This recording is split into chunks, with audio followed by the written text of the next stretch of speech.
My name is Father Andrés Santiago Vargas, adios en Christ, born of a land where the very dust underfoot is mingled with profound faith. For over 2 decades, I have dedicated my life to serving the Lord across the myriad village of southern Mexico, where towering mountains kiss the heavens and ancient rivers murmure timeless prayer. I've journeyed through forgotten hamlets, witnessing men whose were cracked by toil, women who knelt in fervent prayer before altar adorned with fading blossom.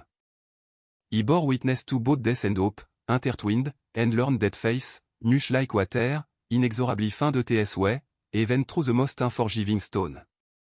Yet, I never could have foreseen that this very element water, the ancient symbol of life and purification would one day become the overwhelming force destined to test my very soul to its deepest foundation.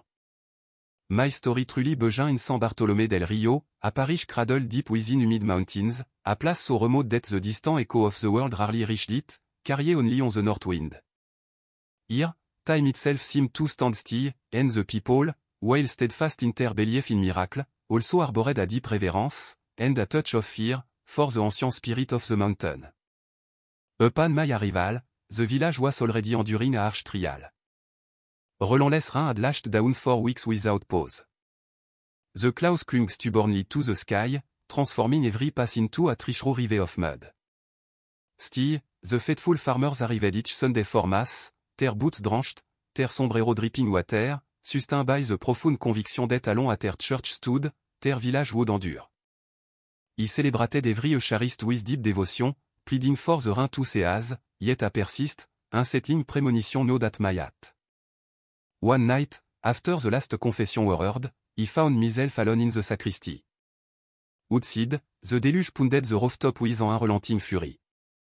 Il y a single candle before the revered image of the Virgin of Guadalupe and began to pray the rosary in profound silence.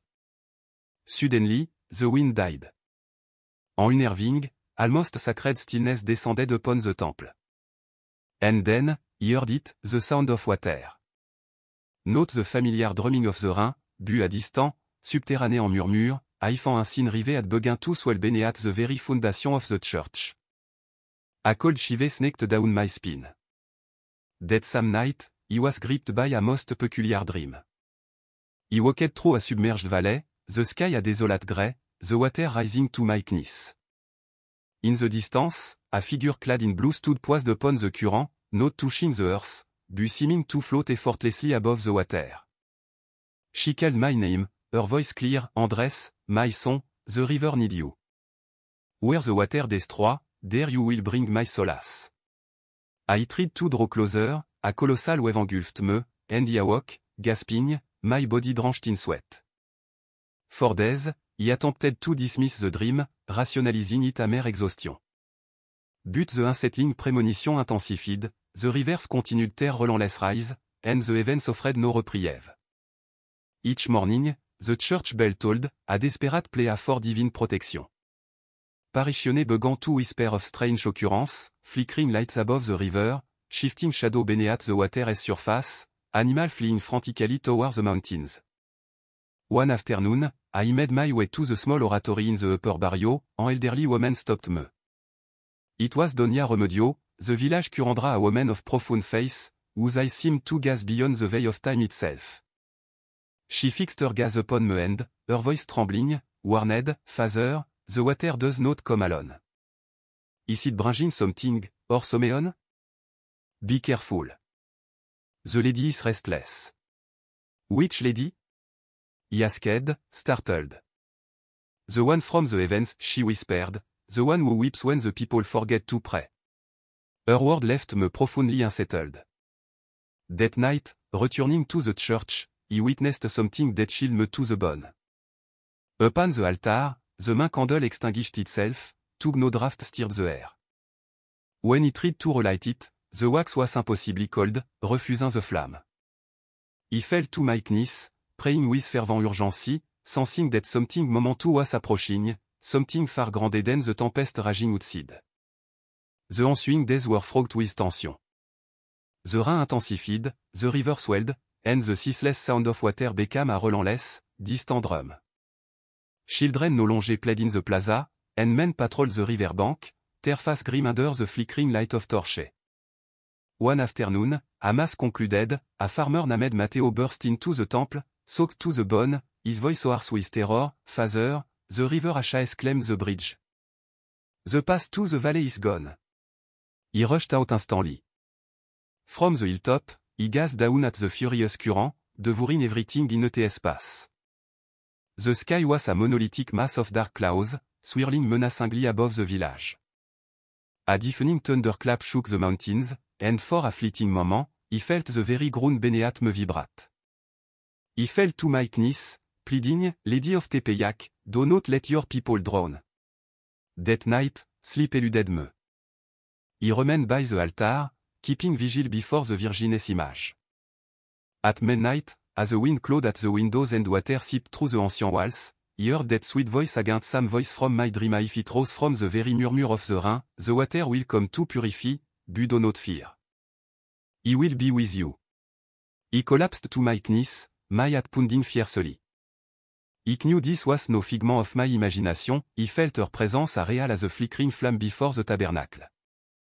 In that moment, he understood that the destiny of the village and my own were inextricably bound. By dawn, the river had swollen to the very edge of the church atrium. The frightened populace gathered in the plaza, many desperate to flee to the mountains, but every pass was impassable. He looked at their anxious face and knew my duty was not to escape, but to remain with them. Raising the crucifix, he declared with a voice that defied the roar of the storm, the Lord does not abandon his own. If we must face the water, we will face it together, beneath the mantle of the Virgin. No one spoke, but in the eyes of many, he saw the spark of faith rekindled. As the sky raged and the rain descended relentlessly, he knew the moment of reckoning was at hand. Took fear shield my soul, en un wavering certainty sustain me, the water had been summoned, and with it came the divine will of the Mother. Dawn arrived shrouded in a grey, oppressive cloak. There was no crowing of rooster, no peal of bell, only the incessant murmur of water falling tirelessly from a featureless sky. San Bartolomé del Rio awoke to a liquid twilight, UTS aussi seeming to float amid mud and mist. The river's sound, once a distant whisper, had become a ceaseless roar, shaking the very walls of the temple. He rose after a night of almost no sleep. The altar, the pews, the very floor of the church, were slick with damp. The air heavy with the scent of all wood, extinguished incense, and palpable fear. He stepped into the atrium and saw men frantically trying to reinforce the walls with sandbags, but the water already leaked at the stone step. Donia Remedio gazed at me from the plaza, her eyes filled with dark foreboding. Father, she intoned gravely, this rain is not from God. All that falls from the sky is from God, my doctor, he replied, took a tremor of unease echoed in my own heart. Sunday arrived, and with it, Mass.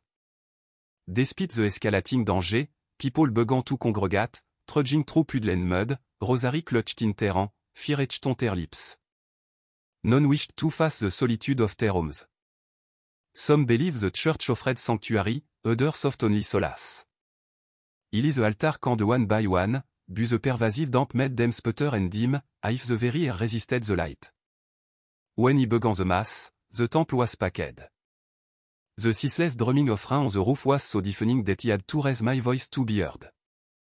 Windows rattled with every thunderclap, and the wind, seeping through crack, stirred the altar cloth as if they breathed. Yet, amid the tempest, an eerie calm settled, a profound background silence, as if awaiting some momentous event. I elevated the consecrated host, a bone chilling gust swept through the temple. All the candles snuffed out simultaneously, plunging the interior into a darkness broken only by the searing flash of lightning. Outside, the river's roar intensified to a deafening crescendo. Abruptly, a visceral crash shook the main doors. The water was breaching the atrium. The faithful exchanged terrified glances. Some screamed, others dropped to their knees. Do not fear. He cried, my voice strained. The Lord is with us. But even I uttered those words, the ground beneath my feet vibrated. The church swirled groaned ominously, and heavy drops began to fall from the ceiling first one, then another. In mere seconds, water streamed from the walls as if the very temple wept. He ran to the main door and flung it open. The sight that made my eyes stole my breath. The river had completely breached the TS banks. A dark, ravenous current, laden with branch, log, and thick mud, surged down from the mountains like a hungry monster. The bell of the campanile clanged wildly, shaken by the wind and the trembling structure itself. A bolt of lightning illuminated the sky, and for an agonizing instant, he witnessed the stone bridge, the pride of our village, ripped from a TS foundation and swept away by the torrent. He stumbled back inside the temple, soaked to the bone. Father! Matteo criait, his voice desperate. We must leave. The water is reaching the plaza. He shook my head firmly. No, my son, no one will leave. This is the house of the Lord. Here we shall remain. He knelt before the altar, clutching the crucifix. Most Holy Mother, he whispered, protect your children. If this is the hour of trial, grant us courage. In that very moment, a dull explosion rocked the ground. The weekend side wall burst open with a deafening roar. A raging torrent of water erupted into the temple, toppling pews and sweeping away sacred images. Screams filled the air. Some rushed towards the altar, others towards the doors, but the water already covered the step. In a matter of minutes, the temple transformed into a turbulent, churning sea.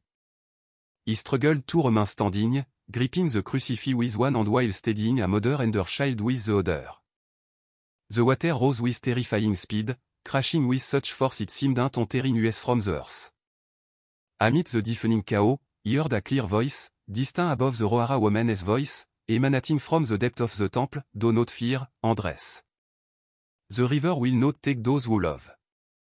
He turned my head, but saw no one, only a shimmering blue light dancing upon the water like the reflection of a star.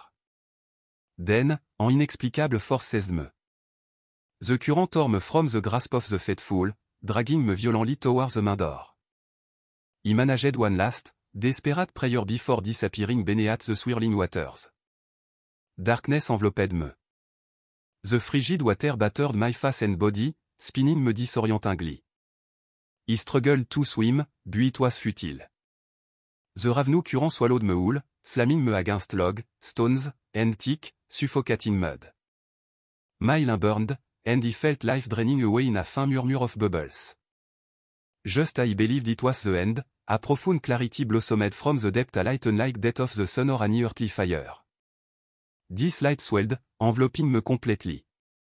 He was overcome by a peace that word can never convey. There was no fear, no pain, no deafening roar, only the gentle hum of the water transforming into a celestial melody, and an all-encompassing maternal presence. He could not discern her face, yet he knew who she was. Mother, he whispered, took no sound escaped my lips. The current lifted me effortlessly, I felt nothing. Around me, the churning river seemed to halt. Even submerged, he could perceive the illuminated contour of the mountains, bathed in that radiant clarity. It was as if the heavens themselves had descended into the water. And then, amid the resplendence, a silhouette materialized above me. She wore a blue mantle adorned with golden star, her outstretched and seeming to brush the river's surface. The Virgin me looked upon me, and in her gaze, he understood he was not to die. Not yet, she said, her voice tender. You must still return. He recalled nothing more, only the sensation of being lifted, a ifan invisible current propelled me towards the light. The clamor of the water faded, and darkness embraced me once more, but this was not the darkness of fear, but of profound rest. When he awoke, the world had irrevocably changed. The rain still fell, but the desperate cries were gone. The river, however, continued to its distant, guttural roar. He had no idea where he was. My body ached, my cassock clung to my skin, and the crucifix remained clutched in my hand. The sky was a vast, grey sheet, and the air carried the scent of waters and he instinctively knew a miracle. Slowly, he pushed himself upright. Before me, the landscape was utterly unrecognizable. Where the church had once stood, now lay only debris and mud. The entire village had vanished beneath the water. Yet, he was alive, inexplicably deposited safely on the slope of a mountain. Below, the river still raged, but something within its turbulent current shimmered like liquid silver. I closed my eyes and prayed, not with fear, but with overwhelming gratitude, thank you, Mother. If you have brought me back, make me a witness to your boundless mercy. In that instant, a warm breeze brushed my face, and for a fleeting moment, the intoxicating fragrance of fresh rose filled the air. The silence that followed was more terrifying than the river's recent roar. No cry, no thunder, no bell remained, only the relentless sound of rain falling upon absolute desolation. I pushed myself up with immense difficulty, leaning against a moss-covered rock. My body throbbed, each breath a struggle, but it was my soul that bore the heaviest weight. Before me, where the village once thrived, now stretched a dark, boundless lake. The water had devoured streets, orchards, homes, even the temple. Nothing remained, no a cross, not a tower, not a human voice. Everything had been swallowed by the current. Yet, amid this utter annihilation, a profound feeling stirred within me, I was not alone. The rain continued, but in a different manner now. It was no longer furious, but serene, as if the sky itself wept silently for its own transgression. I knelt on the sodden earth, clutching the crucifix in my numb, and prayed with every ounce of strength I had left, Mother, if this is your will, if the water has come to cleanse, do not let your children be lost. Then the wind shifted. A thick, white mist began to descend from the mountains, blanketing the valley like a shroud. Everything dissolved into a uniform grey, I could see no more than a few steps ahead. I walked blindly, guided by instinct, or perhaps by an instinct. My boots sank into the threshold mud, my fingers were numb with cold, yet within me burned a face that felt not entirely my own. I pushed through fallen trees and water-covered stones until I reached a small hill. From there, I gazed upon the submerged valley, and what I beheld stole my breath. In the very center of the water, precisely where the temple should have been, a light moved slowly, like a solitary flame dancing on the surface. It was not lightning, nor a torch, it was a living, golden luminescence that seemed to pulsate with the rhythm of a heart. I stood transfixed, tears mingling with the rain. I knew, without word, that it was she the Virgin, Our Lady of Tepeyac. She floated above the water, enveloped in her star-studded blue mantle, radiating a peace so immense that the fear within me melted away like wax in a fire. The light paused before the spot where the temple's altar had stood. And there, amid the waters, an image began to rise slowly. It was the cross from the main altar, utterly intact, gleaming, as if sustained by a celestial fire. The water around it became clear and luminous, as if darkness itself surrendered. Blessed be you, Mother. I whispered, falling to my knees. You have not abandoned us. Then I heard a murmur, as if the water itself were speaking. At first, I dismissed it as a wind, but soon I understood, they were human voices, faint, broken, yet undeniably alive, carried from the distance. I scrambled down the muddy hillside, slipping and sliding, following the sound until I reached a cluster of branches protruding from the current. There, clinging desperately to the remains of a fence, were three individuals, a woman, an old man, and a child. Father Andres, the woman cried upon seeing me, her voice ragged with relief. You're alive. Without a second thought, I plunged into the freezing water. The cold seized my breath, but I swam, reaching them. With the old man's help, I guided them one by one to the shore. They were utterly exhausted, shivering violently, their lips blue with cold. The woman knelt on the earth and reverently kissed the crucifix he wore. The Virgin brought you, Father. We saw you in the water, surrounded by light. We knew it wasn't the end. Her word pierced me like a sweet sword. In that moment, I understood that the miracle was not merely my survival. Something far grander was unfolding. Fate, that fragile flame the deluge of fear had tried to extinguish, still burned brightly in the hearts of my people. We spent the remainder of that day sheltered beneath a cave, desperately waiting for the sky to clear, but the rain persisted without end.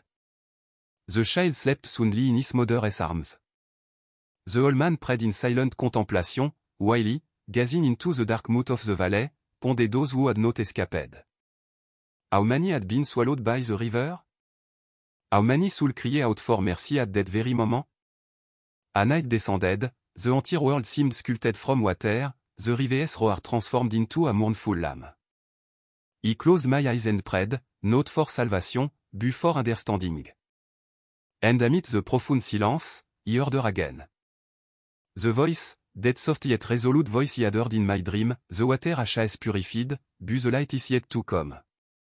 Do not fear, my son. I have kept my own. When the sun returns, you will see my sign. I opened my eyes. The cave was bathed in a gentle glow that emanated neither from fire nor from the heavens. It streamed from the crucifix I held in my hand. The figure of Christ shone with such a golden luminescence that it momentarily blinded me. Tears welled uncontrollably.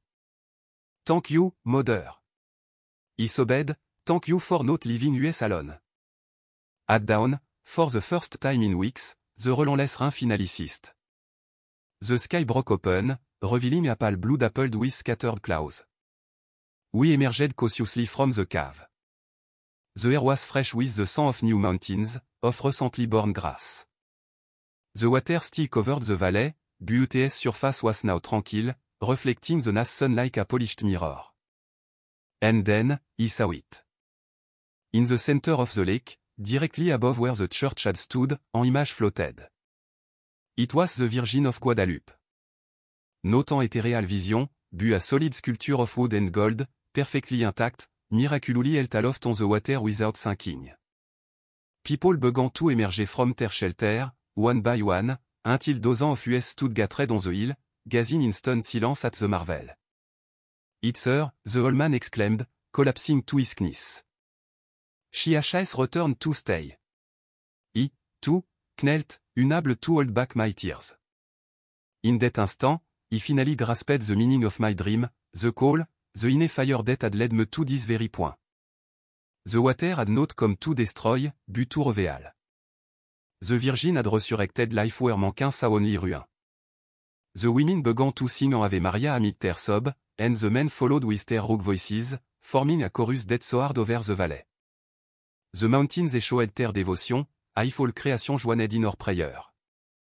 The sun shimmered on the water, multiplying its light into a thousand golden reflection. That morning, I knew, San Bartolomé del Rio had not disappeared.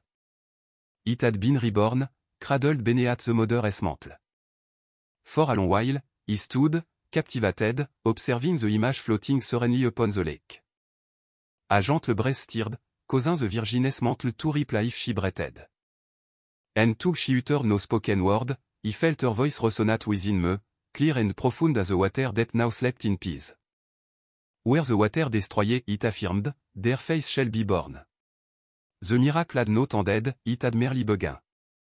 In the days that followed this profound miracle, the village remained suspended between now and an almost sacred silence. No one dared disturb the profound calm that had settled after the deluge.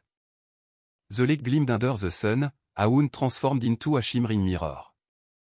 And at its tranquillat, the image of the Virgin continued to float, intact and serene, watching over us like a mother guarding her children after a long, dark night. Slowly, survivors began to trickle back from the mountains. They were men caked in mud, women whose faces were etched with tears, children who still trembled at the distant murmur of water. Some had lost their homes, others their entire family. Yet, as they gazed upon the image floating on the lake, all shared the same unshakable certainty, they were not alone. On that first day of abundant sunshine, we gathered on the hill that had withstood the river's force. With the crucifix held high in my hand, I offered a prayer of profound gratitude. Their voices swelled to meet me in an improvised hymn. There was no choir, no organ, no bell, yet every word resonated as if the heavens had parted once more. Children, he told them, the water tasted us, but faith did not drown. The Virgin did not take from us, she gave back. And now, we must rebuild not only our homes, but our very hearts. That they marked the dawn of a new era. Men began to erect simple wooden shelter on the hillside, safely distanced from the shore. Women diligently dread the pursued day and managed to salvage. Children ran among the remnant of mud, terloter and showing if the very air had been cleansed. And every evening, as the sun dipped behind the mountains, we would all ascend the hill together to pray the rosary, or gaze fixed upon the image that continued to float, en eternal beacon, on the lake. A week later, as the waters gradually began to recede, a group of brave men ventured out in an improvised raft. Their intention was to bring the sacred image to solid ground. He accompanied them. The water was calm, but each dip of the oar seemed to echo like a prayer. As we reached the center of the lake, the very air transformed a perfumed breeze, like freshly cut flowers, enveloped us. Father, do you feel that? One of the men asked, his voice cracking with wonder. He confirmed. It was the identical fragrance he had detected upon awakening after the deluge, pure, sweet rose, impossible in that climate. We reached out to touch the base of the image, and in that precise instant, the lake beneath us ignited with light. It was no mere reflection of the sun, but a profound luminosity emerging from the depth, a golden radiance that spread across the entire valley. The man recoiled in alarm, but he stood steadfast. He placed a hand upon the virginous mantle and felt warmth, pulsing with life.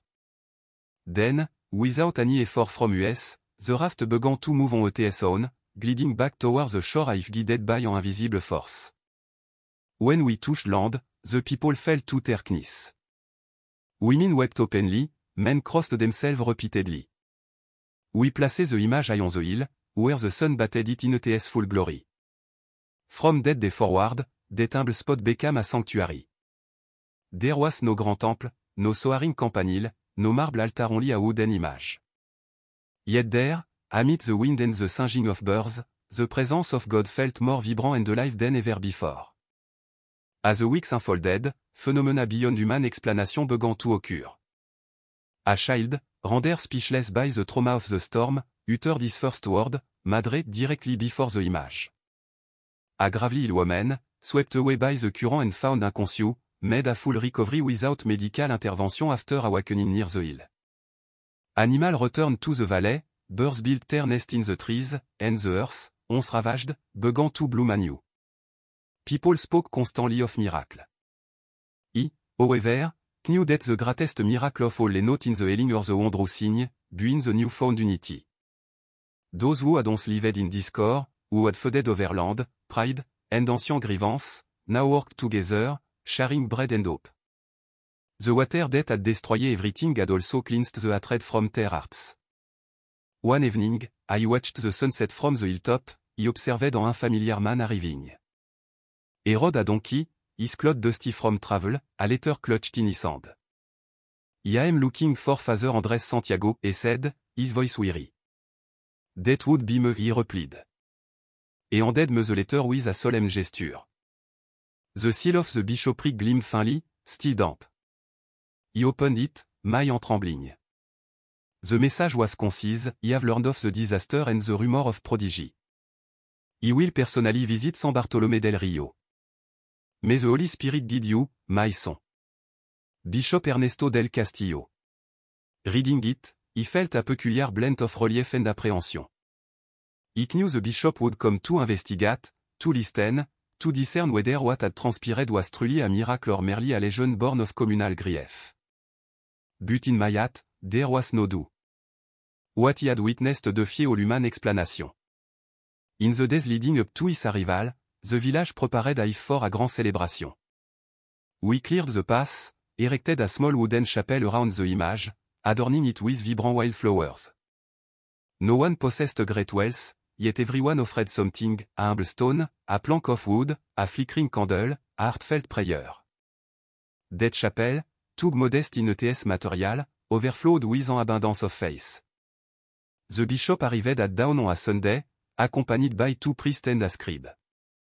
When he surveyed the transformed valley, the serene lake, and the floating image, he remained silent for a long, profound moment. Then, he turned to me, his eyes wide with unconcealed astonishment. How long has it floated like this, Father? He inquired. Since the day of the deluge, Your Excellency. It has not moved once, even with the wind. And they say you, too, were swept away by the waters. That is true, he confirmed, and it was she who brought me back. The bishop lowered his gaze and slowly made the sign of the cross. He approached the image, touched the TS base, and closed his eyes. He remained there for several silent minutes. When he finally spoke again, his voice was soft, imbued with emotion. There is no human explanation for this. If the Lord has chosen to manifest himself through HIS mother, it must be to renew the face of HIS people. That day, we celebrated the first mass before the tranquil lake. The bishop himself presided over the Eucharist. I elevated the consecrated host, the wind surged, not a storm, but a gentle caress. The water's surface shimmered with golden reflection, and an exquisite perfume of rose permeated the entire valley. We all perceived it. The bishop smiled. Let a sanctuary be raised here, he declared, let San Bartolomé del Rio be known as the land of the miracle. HIS word were met with a torrent of tears and tendro applause. For the first time in a very long time, joy eclipsed fear. And as the sun set over the new lake, he witnessed a double rainbow arching across the sky. At TS, the image of the Virgin glowed with a light so pure, it seemed too bright. He knelt and murmured a prayer he would never forget, Mother, if the water was judgment, you were mercy itself. From that day forward, each dawn brought the echo of a promise fulfilled. The bell shimmered once more, not to warn of danger, but to summon hope. The water, once an adversary, was now sacred. Month passed, and the valley vibrated anew with life. Where mud and ruin had reigned, flowers of a thousand now bloomed. The land that seemed dead yielded abundant harvest, and the paths once again filled with laughter and prayer. The lake remained serene, a mirror guarding the heavens secret in TS depth. On the hill, the humble wooden chapel became the pulsating heart of the rejuvenated village. Each day, pilgrims arrived from distant lands. Some came to fulfill vow, others seeking solace, and many simply to gaze upon the image that had defied the raging waters. Barefoot men, elderly women, sick children all ascended with open hearts and returned with spirit united. He continued to celebrate Mass before the lake. At times, I elevated the host, he felt a subtle tremor beneath my feet, as if the very water responded to the prayer. No one else seemed to notice, but he knew it was her, reminding me of her constant presence. Since that night of the deluge, whenever he prayed the rosary, the air would fill with the unmistakable perfume of rose. It was her gentle way of saying, I am here. A year after the disaster, the bishop returned to officially consecrate the sanctuary. The entire valley arrayed itself in festive splendor. Arch of flowers were erected, bell pealed joyfully, and the farmers adorned their oxen with ribbon and colorful mantle. Mass began at dawn, with thousands of faithful kneeling reverently before the lake. As the bishop spoke, a single ray of sunlight pierced through the clouds, falling directly upon the image of the Virgin, illuminating her as if she burned from within. The multitude fell silent.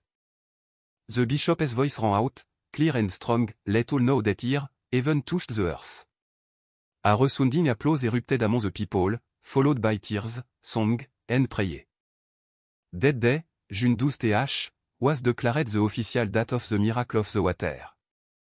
Since then, every year, 200 journeys from across Mexico to celebrate this sacred feast. But the greatest miracle of all was yet to unfold. One night, I tidied the small sacristy of the chapel, he heard footsteps outside. Stepping out, he saw a barefoot girl, drenched by the rain. She appeared about 80 years old, with dark hair and eyes that glowed like amber. In her hand, she carried a bouquet of fresh roses. Where do you come from, child? He asked, surprised.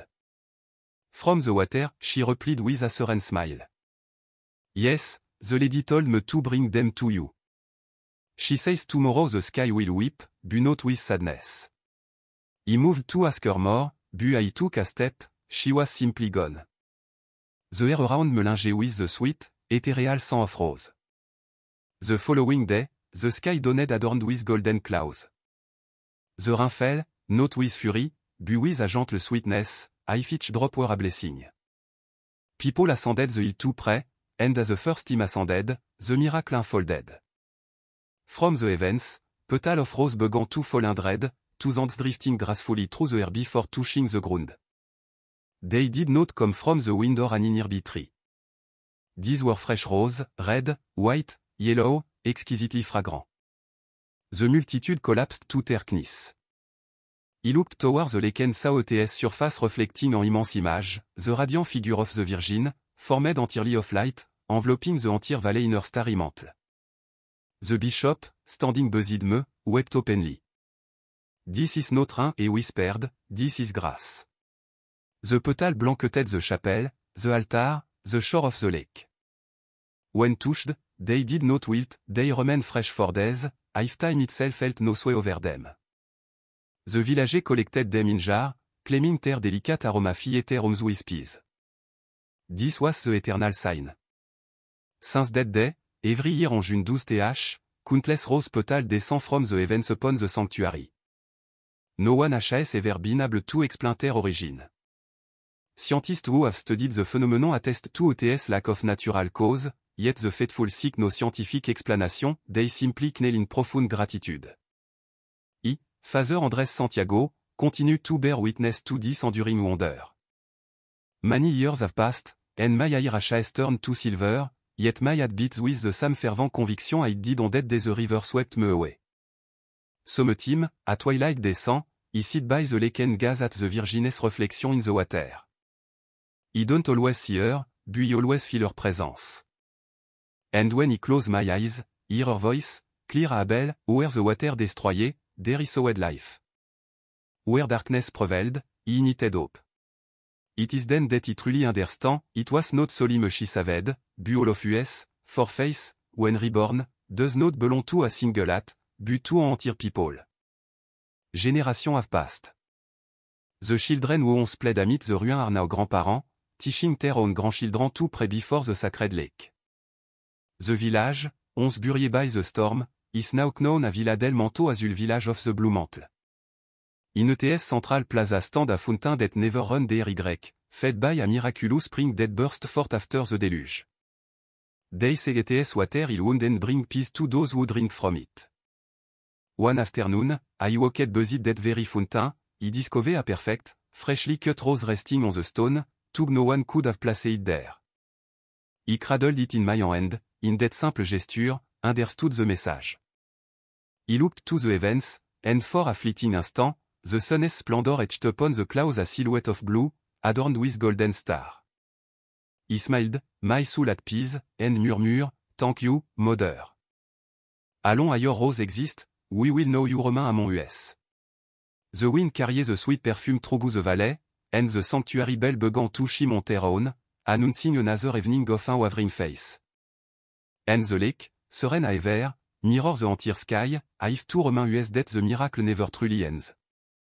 It lives on in every prayer, every tear, every drop of water that falls from the heavens. For Our Lady did not depart, she simply chose to remain in silence, watching from her reflection, her mantle extended protectively over the valley. She remains the eternal promise that no storm, however fierce, can ever extinguish the light of divine love. Many years have now elapsed since that tempest forever alter my destiny and that of this entire valley. Time, which eras so much, has proven powerless against the indelible memory of that light descending upon the water, or the ethereal perfume of rose that still permeates the air as evening falls. Today, my hand tremble as you write this word, yet my soul rests in profound peace. I know my earthly days are drawing to a close, and I wish to leave this testimony of what I witnessed not to glorify my own name, but so that no one may ever forget that God's mercy manifest where we least expect it. The lake remains, serene as a mirror cradled among the mountains. Each dawn, the sun ascends behind the hill, its reflection illuminating the image of the Virgin that still repose in her sanctuary. I no longer walk with the strength I once possessed, but every morning, I am brought to that sacred spot. From my chair, I contemplate the water, always different, some team deep blue, some team shimmering gold, some team so clear that it seems the heavens themselves have chosen to dwell within it. The village, my beloved Villa del Manto Azul, has flourished. There are now schools, workshops, and a hospital proudly bearing the name of Our Lady of the Miracle. Children race through the cobblestone streets, posing a day pass the miraculous fountain to deep there and make the sign of the cross. Some team, they ask me to recount the story of the day the river swallowed the church. I tell it the same way every time, and to give a repeated it hundred of times, each telling brings the same lamp to my throat. I tell them it wasn't I who survived the current, but the unwavering faith of the people, sustaining me through their prayer. I explain that the Virgin came not merely to save lives, but to reconcile hearts, to teach us that the very water that destroy can also purify, and that true resurrection occur not in the body, but in the spirit. Pilgrims some team arrive from distant land. They come armed with camera, notebooks, and question, seeking proof, that, document. I receive them with warmth, but my response is always the same, miracle are not understood with the eyes, but with the soul. If you seek proof, look within yourself. Some depart in silent contemplation, others weep. And there are those who return year after year, content simply to sit by the lake in profound silence. I have witnessed ardent skeptic fall to their knees, and men whose hearts were calcified by grief find joy once more, touched by the perfumed breeze descending from the mountain. Each time this occurs, I know, without a shadow of a doubt, that the lady is truly present. Not long ago, a young nun from the nearby convent brought me a letter from the bishop. It stated that the Vatican had officially recognized the miracle of the water of Villa del Manto Azul, and that our sanctuary would be elevated to a minor basilica. When he finished reading, tears streamed onto the paper, not from pride, but from boundless gratitude. My thoughts drifted to all who had passed, to Doña Remedio, to old Mateo, to the child who had cried my name from the shore. All of them, witness to heaven's power, now rest beneath blisters, but their face lives on, blossoming anew in every generation. That very night, he had a dream. He walked once more beside the lake, but there was no water, only an immense field of rose stretching to the horizon. In the midst of that sea of flowers stood the Virgin, smiling. She extended her hand to me. Come, my son, she said softly. You have completed your mission. The water has spoken. He awoke with a serenade. He knew that the end would not be a farewell, but a homecoming. Since that day, he have penned this testament, with the hope that one day, Someone will read it and comprehend that every tear, every storm, every trial is a seed that heaven used to bring forth its light. Just days ago, the sky clouded over once more, reminisce of that dreadful time. The village grew anxious, fearing another inundation, but he knew there would be no destruction, only blessing. At dawn, a gentle, steady rain began to fall. The drop kissed the lake's surface without breaking its calm, as if the water recognized its skin. And then, something happened that brought a final, peaceful smile to my lips. Rose petals began to fall from the sky once again. Slowly, they blanketed the sanctuary, the fountain, the very streets of the village. People emerged from their homes, raising their hands, receiving them amid laughter and tears. They brought me one of those delicate petals. I placed it upon my open book and felt its exquisite perfume fill the entire room. In that instant, I understood, it was a mother's farewell, her gentle sign that she was waiting for me. I have requested that when my body finally rests, I not be buried far away, but beside the very lake where everything began. I wish my bones to feel the blessed dawness of the earth she consecrated. May my slumber be guarded by the murmur of the water that, one day, gave me back my life. And may every future rain of rose remain someone that there once was a priest swept away by the current, only to be returned by the boundless mercy of the Virgin. Should this word ever reach someone's en many years hence, I wish to impart a simple message, the profound lesson I learned after an entire lifetime. No night is so dark that face cannot illuminate it. No water is so deep that a mother's love cannot traverse it. The miracle was not mine alone. It belonged to the people who believed when all was sinking, to the heavens that wept to cleanse the earth, and to the Virgin who never truly left. I close this testament with the last reserve of my strength. Outside, hear the sanctuary bell chiming softly on their own. The air carries the sweet scent of rose and the gentle murmur of the lake. My eyelid grow heavy, but I feel no fear. Mother, I whisper. The water sing once more. And in the silence that follow, he seemed to hear her voice again, a clear as that very first day, rest, my son. The current carry you home. Then, he lays a pen upon the table. The wind drift through the window, stir the curtain, and extinguish the candle. Outside, the lake gleam under the golden rain, and a single rose float upon its surface, slowly spiraling until it rests precisely at the center exactly where the miracle began. For in this valley, time neither halt nor forget. The water continued to whisper the eternal story of the mother who triumphed over darkness.